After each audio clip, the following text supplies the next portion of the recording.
as a G.I. Joe fan, it was just, it was nice to sit down with John and everybody, and we were all kind of on the same page, and we wanted to tonally make it feel more like the movie you always envisioned if you were a fan of it and grew up with it. After sitting down with John and Lorenzo and talking about how that's what they wanted to do, you know, they wanted to change the tone of it and bring it back to a more grounded place, and it sounded like they wanted to make the movie that I wanted to make.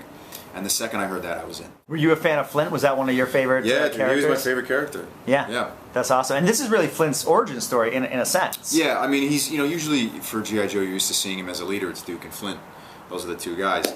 But, you know, based on many different elements, the casting and just continuing on the franchise, the character of Flint in this one is introduced. So he's a little bit younger version than you're used to seeing.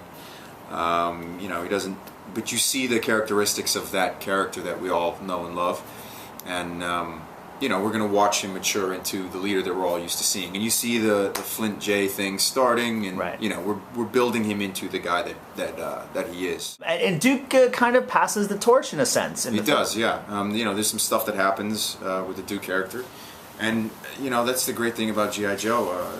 That's one of the storylines that happened a lot. You know, I think Duke died in a couple of them, and Duke goes off and he's doing his own thing. And anytime that happens, you know, Flint has to pop up. And you know, in our movie, it's no different. We do a lot of that, the same thing. You mentioned the relationship with Lady J, and obviously that's a huge, you know, part of the mythology. Yeah. Was there talk about exploring it more in this one, or was it really about saving it? Yeah, I mean, there was a little bit more originally in the script, but the way it was scripted, it just kind of felt like it would have been a little too forced. Do you know what I mean? It would have been like this random hookup and then back into the craziness, and we didn't want to make it feel like that.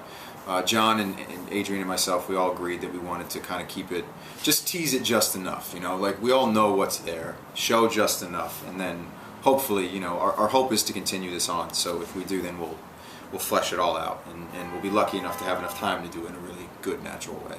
If you're a fan of G.I. Joe or you're a fan of action movies, the first thing when you hear the guy that did a Justin Bieber movie is going to direct the film, you're fucking worried. You know what I mean?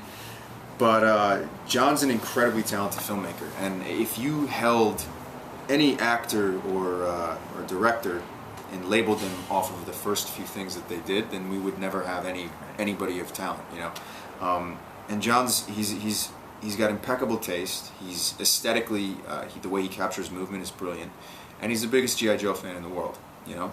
And he's super young, so he grew up immersed in this just like I did, and he outdid himself. Bruce Willis is, you know, the most famous, successful movie star working right now, you know, and there's a reason for that. The guy he's one of the best. He's an incredibly talented actor, and he's a total badass, and he's funny as shit, and he was a huge G.I. Joe fan too. You know, he grew up with it. He was our first choice for that part, Lorenzo said, and to get him to come on board was incredible. Was there a sense that things sort of changed the day that he was on set? You know, Bruce showed up we were pretty deep into shooting. We were about halfway through when he showed up. So, yeah, the tone changed a little bit. You know, at first you just get excited, you know, because you're such a huge fan. But I got to tell you, at the end of the day, Bruce is just a guy from New Jersey. You know, he's a funny guy from New Jersey, and he's a jokester. He's always cracking jokes. And as an actor, you learn a lot from him. He's incredibly spontaneous and generous. You know, the stuff he comes up with, like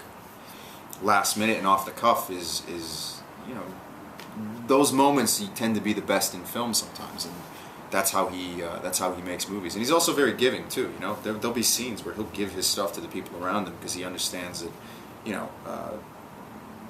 it's not about hogging lines, it's about making the best movie experience. So I learned a lot from him. Is Dwayne Johnson just the nicest guy you'll ever meet? Dude, he is. I've never heard more positive rumors about anyone that I've ever was about to go work with than this guy, from PAs to executives to other actors, and he exceeded all of it. You know, Dwayne is incredibly humble, very funny, and respectful. You know, he's a very busy, famous guy, but he has time for everyone. He treats everyone with the utmost respect, no matter what they do, what your job is.